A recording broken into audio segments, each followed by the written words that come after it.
আসসালামু আলাইকুম। আমরা আজকে শিখব প্রাথমিকের তৃতীয় শ্রেণীর ইসলাম ধর্মের প্রথম অধ্যায় স্রষ্টা ও সৃষ্টির শূন্যস্থান পূরণগুলো আমরা অনুশীলন করব। তো চলুন পড়া শুরু করি। আকাশ, বাতাস, চাঁদ, সূর্য, গাছপালা ইত্যাদি সৃষ্টি করেছেন মহান আল্লাহ। কে সৃষ্টি করেছেন? মহান আল্লাহ। আকাশ, চাঁদ, তারকা, চন্দ্র, সূর্য, গ্রহ, নক্ষত্র ইত্যাদি নির্দিষ্ট নিয়মে চলে। এগুলো নির্দিষ্ট নিয়মে চলে, নিয়মের বাইরে চলে না। সৃষ্টি জগতের শৃঙ্খলা পর্যবেক্ষণ করে আমরা আল্লাহর অস্তিত্ব সম্পর্কে জানতে পারি। আল্লাহ যে আছেন এটা আমরা বুঝতে পারি। মহান আল্লাহর উপর আমাদের ঈমান ও বিশ্বাস সুদৃঢ় করতে পারি। আল্লাহর উপর আমাদের ঈমান ও বিশ্বাসকে আমরা সুদৃঢ় করতে পারি, আমরা আনতে পারি। মহান আল্লাহকে ভালোবেসে তার ইবাদাত অনুশীলন করতে পারি। ইবাদাত, আমরা মহান আল্লাহকে ভালোবেসে তার ইবাদাত বন্দেগী করব, ইবাদাত অনুশীলন করব। জাকাত প্রদানের জন্য গরিবের হক আদায় হয়। জাকাত প্রদানের মাধ্যমে গরিবের হক আদায় হয়। পবিত্রতা ঈমানের অঙ্গ। পবিত্রতা হলো ঈমানের অঙ্গ। পবিত্র থাকলে মনটাও ভালো থাকে। অজুর ফরজ 4টি। অজুর ফরজ হলো 4টি, আর গোসলের ফরজ হলো 3টি। 3টি হলো গোসলের ফরজ, অজুর ফরজ হলো 4টি। সালাত মানে হলো নামাজ। সালাত সর্বপ্রকার মন্দ বা খারাপ কাজ থেকে দূরে রাখে। আমাদের সকল প্রকার অশ্লীল কাজ, মন্দ কাজ, খারাপ কাজ থেকে সালাত মানে নামাজ আমাদেরকে দূরে রাখে। আমরা যদি সালাত পড়ি, নামাজ পড়ি, তাহলে আমরা সকল প্রকার খারাপ কাজ থেকে দূরে থাকতে পারব। আরবি 14টি হরফে কোনো নুক্তা নেই। আরবি 29টি হরফ আছে, তার মধ্যে 14টিতে নুক্তা নেই। আরবি 15টি হরফে নুক্তা আছে। 14টিতে নুক্তা নেই, 15টিতে নুক্তা আছে, মোট 29টি হরফ। আল কুরআন আমাদের জন্য উপকারী জীবন বিধান প্রদান করে। আল কুরআন আমাদের জন্য উপকারী জীবন বিধান প্রদান করে থাকে। আমাদের দৈনন্দিন জীবনে কুরআনের বিধান অনুসরণ করব, কুরআনের নিয়মকানুন মেনে চলব, কুরআনের বিধান অনুসরণ করব। পৃথিবী ও সৃষ্টি জগতের সৃষ্টিকর্তা হলেন মহান আল্লাহ। মহান আল্লাহ হলো পৃথিবী এবং সৃষ্টি জগতের সৃষ্টিকর্তা। আকাশ, জমিন, আকাশ পাতাল, এর মাঝখানে, এর নিচে যত কিছু আছে, যত কিছু আমরা দেখি, যা দেখি না, সব কিছু মহান আল্লাহ সৃষ্টি করেছেন। বড় আসমানি কিতাব হলো 4টি। আসমানি কিতাব মোট হচ্ছে 104টি, তার মধ্যে বড় আসমানি কিতাব হলো 4টি, আর ছোট হলো 100টি। তাওরাত কিতাব নাজিল হয়েছে হজরত মুসা আলাইহিসসালামের উপর। এই যে বড় 4টা কিতাব, তার মধ্যে তাওরাত কিতাব নাজিল হয়েছে হজরত মুসা আলাইহিসসালামের উপর। জাবুর কিতাব নাজিল হয়েছে হজরত দাউদ আলাইহিসসালামের উপর। ইনজিল কিতাব নাজিল হয়েছে হজরত ঈসা আলাইহিসসালামের উপর। আর আল কুরআন নাজিল হয়েছে আমাদের প্রিয় হজরত মুহাম্মদ সাল্লাল্লাহু আলাইহি সাল্লামের উপর। আমরা যে আল কুরআন পড়ি মুসলমানেরা, এটি নাজিল হয়েছে আমাদের নবী, সর্বশেষ নবী হজরত মুহাম্মদ সাল্লাল্লাহু আলাইহি সাল্লামের উপর। আল্লাহর সন্তুষ্টি লাভের জন্য আমরা ইবাদত করব। আল্লাহর সন্তুষ্টি লাভের জন্য ইবাদত করব। পৃথিবী, সূর্য, তারা, চাঁদ একই নিয়মে চলে। এগুলো সব আল্লাহর হুকুমে চলে। ঈমানের মূল বিষয় হলো 7টি। ঈমানের মূল বিষয় হলো 7টি। আমরা আজান শুনে মসজিদে যাই। আমরা আজান শুনেই মসজিদে যাই। উত্তর হবে আজান। ইবাদত শব্দের অর্থ হলো আনুগত্য করা। ইবাদত শব্দের অর্থ আনুগত্য করা। কার আনুগত্য করা? মহান আল্লাহর আনুগত্য করা। আমরা মহান আল্লাহর ইবাদত করে মানে মহান আল্লাহর আনুগত্য করি। তাহলে আমাদের খেয়াল রাখতে হবে, আল্লাহর সন্তুষ্টি লাভের জন্য আমরা কি করব? ইবাদত করব। সালাত অর্থ দোয়া করা। সালাত অর্থ আমরা বলি নামাজ, তবে সালাত অর্থ হলো দোয়া করা। নামাজ মানে হলো কি? নামাজ পড়ে মানে কি করি? আমরা দোয়া করি। সালাত অর্থ হলো দোয়া করা। সাওম মানে রোজা। সাওম বা রোজা পালন করা ফরজ ইবাদত। নামাজ যেরকম পড়া ফরজ ইবাদত, রোজা রাখাও ফরজ ইবাদত। আমাদের অবশ্যই নামাজ পড়তে হবে, রোজা রাখতে হবে। জাকাত ধনীদের নিকট গরিবের হক। জাকাত ধনীদের নিকট গরিবের হক। ধনীরা গরিবদের জাকাত দেয়, এটা ইসলামের নিয়ম। মুসলমানগণ প্রতিদিন 5 ওয়াক্ত নামাজ আদায় করে থাকে। আমরা 5 ওয়াক্ত নামাজ প্রতিদিন আদায় করব, পড়ব। এগুলো ফরজ। ফজর, জোহর, আসর, মাগরিব আর এশা, এগুলো হলো 5 ওয়াক্ত নামাজ। নামাজকে আরবিতে সালাত বলে। নামাজকে আরবিতে সালাত বলে। আর আমরা একটু আগে পড়েছি সালাত অর্থ দোয়া করা। বিকেলের নামাজ হলো আসরের নামাজ। আমরা যে বিকেলবেলা পড়ি নামাজ, সেটা হলো আসরের নামাজ। আর সন্ধ্যাবেলা যেটা পড়ি সেটা হলো মাগরিবের নামাজ। কুরআন মাজিদের ভাষা হলো আরবি। কুরআন মাজিদের ভাষা হলো আরবি। কুরআন মাজিদ আল্লাহর বাণী, আমরা সবাই জানি কুরআন মাজিদ হলো আল্লাহর বাণী। আল কুরআনের একটি বর্ণ তিলাওয়াত করলে 10টি নেকি পাওয়া যায়। অর্থাৎ আরবি যে হরফগুলো আছে, বর্ণগুলো আছে, এগুলো আমরা তিলাওয়াত করলে একটার জন্য 10টা করে নেকি পাবো। অনেক সওয়াব। আরবি ভাষায় হরকত 3টি। হরকত 3টি। 3 নুক্তাযুক্ত হরফ হলো 2টি। 3 নুক্তাযুক্ত হরফ 2টি। আর 1 নুক্তাযুক্ত হরফ হলো 10টি। 1 নুক্তাযুক্ত হরফ হলো 10টি। কুরআন মজিদ মুসলমানদের পবিত্র ধর্মগ্রন্থ। মুসলমানদের পবিত্র ধর্মগ্রন্থের নাম হলো আল কুরআন বা কুরআন মজিদ। আখিরাত অর্থ কি? আখিরাত অর্থ হলো পরকাল। আখিরাত অর্থ হলো পরকাল। মৃত্যুর পরের জীবনকে বলা হয় আখিরাত। আরবি লিখতে হয় কোন দিক থেকে? আরবি লিখতে হয় ডান দিক থেকে, পড়তে হয় ডান দিক থেকে। ইসলাম অর্থ কি? শান্তি। ইসলাম অর্থ শান্তি। আসমানি কিতাব মোট 104টি। আসমানি কিতাব হলো 160টি, ছোট বড় মিলিয়ে 104টি। বড় আসমানি কিতাব হলো 4টি। বড়গুলো হলো 4টি, তাওরাত, জাবুর, ইনজিল, আল কুরআন। আর ছোট আসমানি কিতাব হলো 100টি। 100টি হলো ছোট আসমানি কিতাব। ছোট আসমানি কিতাবকে বলা হয় সহিফা। সহিফা। আমাদের প্রথম নবী হলেন হজরত আদম আলাইহিসসালাম। প্রথম নবী হজরত আদম আলাইহিসসালাম। জাতির পিতা হলেন হজরত আদম আলাইহিসসালাম। শেষ নবী হলেন হজরত মুহাম্মদ সাল্লাল্লাহু আলাইহি ওয়াসাল্লাম। আমাদের শেষ নবী হলেন হজরত মুহাম্মদ সাল্লাল্লাহু আলাইহি ওয়াসাল্লাম, যার উপর আল কুরআন নাজিল হয়েছিল। আমরা কুরআন ভালো করে পড়ব, আমাদের জীবনটাকে কুরআনের আলোকে আমরা গড়ে নেব। এবার নিজেকে নিজে পরীক্ষা করে দেখতে পারো আসলে তুমি কতটুকু পড়াগুলো শিখতে পেরেছো, তোমার আসলে শেখা হয়েছে কি না। শূন্যস্থানগুলো এখন নিজেকে নিজে পরীক্ষা করে দেখার সময় হয়েছে। চলো আমরা নিজেদের নিজে পরীক্ষা করে দেখি। আকাশ, বাতাস, চাঁদ, সূর্য, গাছপালা ইত্যাদি সৃষ্টি করেছেন ড্যাশ। কে সৃষ্টি করেছেন? মহান আল্লাহ। শূন্যস্থানে হবে মহান আল্লাহ। আকাশ, চাঁদ, তারকা, চন্দ্র, সূর্য ইত্যাদি নির্দিষ্ট ড্যাশ চলে। নিয়মে চলে। আকাশ, চাঁদ, তারকা, চন্দ্র, সূর্য ইত্যাদি নির্দিষ্ট নিয়মে চলে। নিয়মের বাইরে চলতে পারে না। সৃষ্টি জগতের শৃঙ্খলা বিচার বিশ্লেষণ ও পর্যবেক্ষণ করে আমরা আল্লাহর ড্যাশ সম্পর্কে জানতে পারি। অস্তিত্ব সম্পর্কে জানতে পারি। আমরা আল্লাহর অস্তিত্ব জানতে হলে আমাদের সৃষ্টি জগৎকে ভালোভাবে দেখতে হবে। মহান আল্লাহ তাআলার উপর আমাদের ঈমান ও বিশ্বাস ড্যাশ করতে পারি।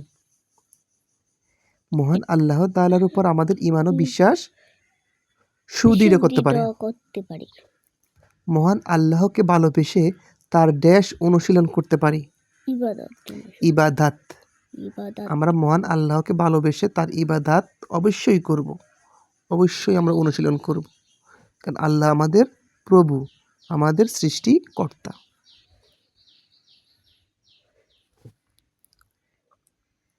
যাকাত প্রদানের মাধ্যমে ড্যাশ হক আদায় হয়। যাকাত প্রদানের মাধ্যমে গরিবের হক আদায় হয়। যাকাত ধনীরা গরিবদের দেয়, এটি হচ্ছে গরিবের হক, আর ধনীদের জন্য ফরজ। গরিবের হক। পবিত্রতা ড্যাশ অঙ্গ। ঈমানের অঙ্গ। পবিত্রতা হলো ঈমানের অঙ্গ। অজুর ফরজ হলো ড্যাশটি। 4টি। অজুর ফরজ হলো 4টি। উজু করতে গেলে এই ফরজগুলো অবশ্যই পালন করতে হবে। গোসলের ফরজ হলো ড্যাশটি।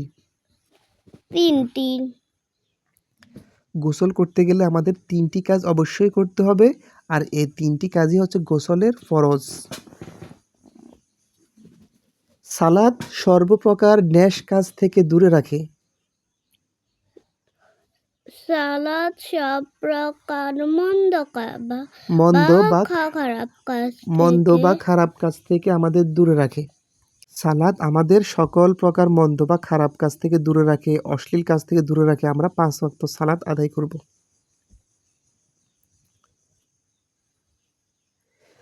আরবি ড্যাশটি হরফে কোনো নুক্তা নাই। 14টি 14টি। আরবি ড্যাশটি হরফে নুক্তা আছে। 15টি। আমরা জানি আরবি হরফ 29টি, 14টির মধ্যে নুক্তা নেই, আর বাকি 15টির মধ্যে নুক্তা আছে। আল কুরআন আমাদের জন্য উপকারী ড্যাশ প্রদান করে। উপকারী ড্যাশ প্রদান করে আল কুরআন। জীবন বিধান। জীবন বিধান প্রদান করে। আমাদের জন্য উপকারী জীবন বিধান হলো আল কুরআন। আমাদের দৈনন্দিন জীবনে কুরআনের ড্যাশ অনুসরণ করব। আমরা আমাদের প্রাত্যহিক জীবনে, দৈনন্দিন জীবনে কুরআনের বিধান অনুসরণ করব। পৃথিবী ও সৃষ্টি জগতের সৃষ্টিকর্তা হলেন ড্যাশ। মহান আল্লাহ। পৃথিবী ও সৃষ্টি জগতের সৃষ্টিকর্তা হলেন আমাদের মহান আল্লাহ তাআলা।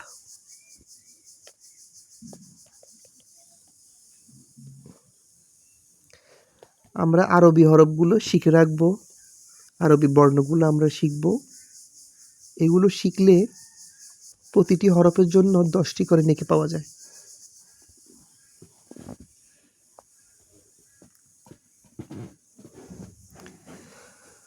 বড় আসমানি কিতাব হলো ড্যাশটি। 4টি। তাওরাত, জাবুর, ইনজিল এবং আল কুরআন বা কুরআন মজিদ, এগুলো হলো বড় আসমানি কিতাব। আর বড় আসমানি কিতাব হলো 4টি। তাওরাত কিতাব। বড় 4টা কিতাবের মধ্যে তাওরাত কিতাব নাজিল হয় ড্যাশ এর উপর। তাওরাত কিতাব কার উপর নাজিল হয়েছে? মুসা আলাইহিস সালামের উপর। হযরত মুসা আলাইহিস সালাম। জাবুর কিতাব নাজিল হয় ড্যাশ এর উপর। জাবুর কিতাব হযরত দাউদ আলাইহিস সালামের উপর।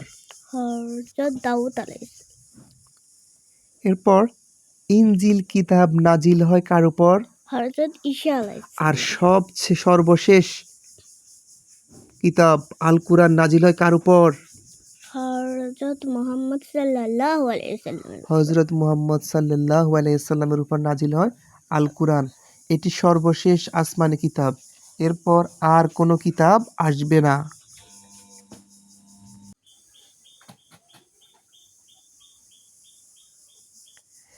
আল্লাহর সন্তুষ্টি লাভের জন্য ড্যাশ করব।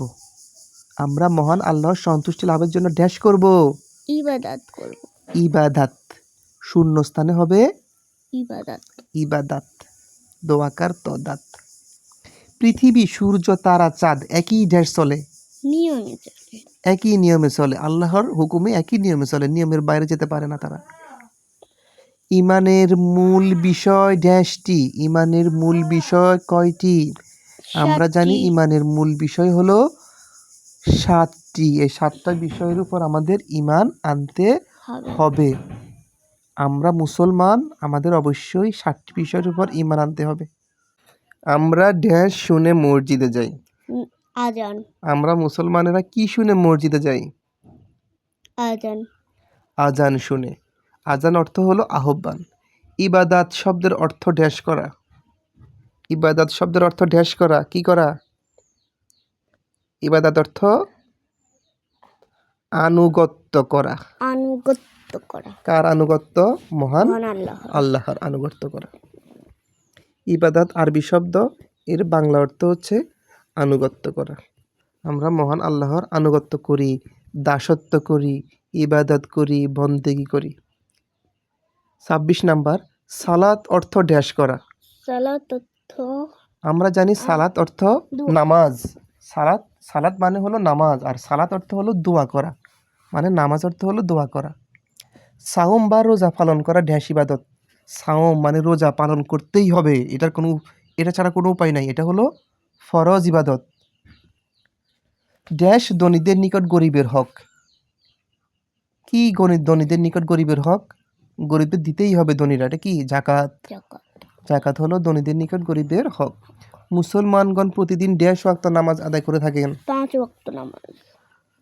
5 ওয়াক্ত। নামাজকে আরবিতে ড্যাশ বলে?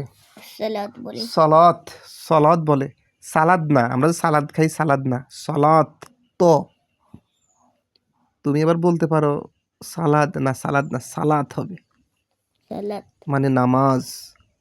ঠিক আছে, জি। নামাজ বাংলাতে বলি আমরা, আর এটা আরবি হয় সালাত। আর আমরা জানি সালাত এবং নামাজ এটার অর্থ হলো দোয়া করা, আল্লাহর কাছে দোয়া করা, আল্লাহর কাছে প্রার্থনা করা, দোয়া করা, এটা হলো সালাত বা নামাজ। আমরা দৈনিক 5 ওয়াক্ত সালাত আদায় করি এবং করব, এটা হচ্ছে আমাদের নিয়ম। ইবাদাত, আল্লাহর প্রতি ইবাদাত। বিকেলের নামাজ হলো ড্যাশ। বিকেলের নামাজ হলো কোন নামাজ? আসর। বিকেলের নামাজের নাম হলো আসর আসর। নামাজ। কুরআন মাজিদের ভাষা হলো ড্যাশ। আরবি। আরবি। আরবি। কুরআন মাজিদের ভাষা হলো আরবি। আরবি। কুরআন মাজিদ ড্যাশ বাণী। কুরআন মাজিদ আল্লাহর বাণী। মহান আল্লাহর বাণী হলো কুরআন মাজিদ। পবিত্র কুরআনের একটি বর্ণ তিলাওয়াত করলে ড্যাশ নেকি পাওয়া যায়? 10টি নেকি পাওয়া যায়। আরবি একটি বর্ণ তিলাওয়াত করলে আমরা 10টি করে নেকি পেয়ে যাই, অনেক সওয়াব। আরবি ভাষায় আরবি ভাষায় হরকত আছে ড্যাশটি? আরবি 3টি। জবর জের পেশ। পেশ, এই 3টাকে হরকত বলে, তাহলে 3টি হলো। 3 নুক্তাযুক্ত হরফ হলো ড্যাশটি? 3 নুক্তাযুক্ত হরফ হলো 2টি। 3 নুক্তাযুক্ত হরফ হলো 2টি। তাহলে আমরা যে জানি আরবি হরফ হলো মোট 29টি। 29টির মধ্যে নুক্তা ছাড়া আছে, নুক্তাযুক্ত আছে, 1 নুক্তাযুক্ত আছে, 2 নুক্তাযুক্ত আছে, 3 নুক্তাযুক্ত আছে, এগুলো আমাদের মনে রাখতে হবে। 1 নুক্তাযুক্ত হরফ ড্যাশটি? 10টি। 1 নুক্তাযুক্ত হরফ হলো 10টি। 10টি হরফের উপরে বা নিচে কোথাও না কোথাও ফোঁটা আছে বা নুক্তা আছে একটা করে। কুরআন মজিদ মুসলমানদের পবিত্র ড্যাশ। মুসলমানদের পবিত্র ধর্মগ্রন্থ। কুরআন মজিদ মুসলমানদের পবিত্র ধর্মগ্রন্থ। সর্বশেষ নবী হজরত মুহাম্মদ সাল্লাল্লাহু আলাইহি সাল্লামের উপর নাজিল হয়েছে। আখিরাত অর্থ ড্যাশ। পরকাল। আখিরাত অর্থ হলো পরকাল। মৃত্যুর পরের জীবনকে বলা হয় আখিরাত। আখিরাতের কখন শেষ হবে তার কোনো ঠিক ঠিকানা নাই। আরবি লিখতে হয় ড্যাশ দিক থেকে? ডান দিক থেকে। আরবি লিখতে হয় ডান দিক থেকে, পড়তে হয় ডান দিক থেকে। ইসলাম অর্থ ড্যাশ। ইসলাম অর্থ হলো শান্তি। শান্তি আর শান্তি। আসমানি কিতাব মোট ড্যাশটি? আসমানি কিতাব মোট ছোট বড় মিলাইয়া মোট কতটি? 104টি। 104টি। মোট হলো 104টি। বড় আসমানি কিতাব ড্যাশটি? বড় আসমানি কিতাব হলো 4টি। আর ছোট আসমানি কিতাব কয়টি? 100টি। তাহলে 100 আর 4 মোট যোগ করলে হয় 104টি। আসমানি কিতাব মোট 104টি। বড় আসমানি কিতাব 4টি, তাওরাত জাবুর ইনজিল আল কোরআন। আর ছোট আসমানি কিতাব হলো 100টি। ছোট আসমানি কিতাবকে ড্যাশ বলে? ছোট আসমানি কিতাবকে ড্যাশ বলে? কি বলে? ছোট 100টা কিতাবকে কি বলে? সহিফা। সহিফা। প্রথম নবী হলেন ড্যাশ। প্রথম নবীকে আমাদের জাতির পিতা, মুসলমানদের জাতির পিতা, প্রথম নবী হলেন হজরত আদম আলাইহিস সালাম। আর শেষ নবীকে আমাদের শেষ নবী হলেন হজরত মুহাম্মদ সাল্লাল্লাহু আলাইহি ওয়াসাল্লাম। শেষ নবী হলেন হজরত মুহাম্মদ সাল্লাল্লাহু আলাইহি ওয়াসাল্লাম, যার উপর আল কুরআন নাজিল হয়েছে। উনি আমাদের শেষ নবী, তারপর আর কোনো নবী আসবেন না। আমাদের সর্বশেষ নবী হলেন হজরত মুহাম্মদ সাল্লাল্লাহু আলাইহি ওয়াসাল্লাম। আমরা তার উম্মত। সবাই ভালো থাকবেন, আল্লাহ হাফেজ। ফি আমানিল্লাহ। পরবর্তী ভিডিওতে দেখা হবে, কথা হবে।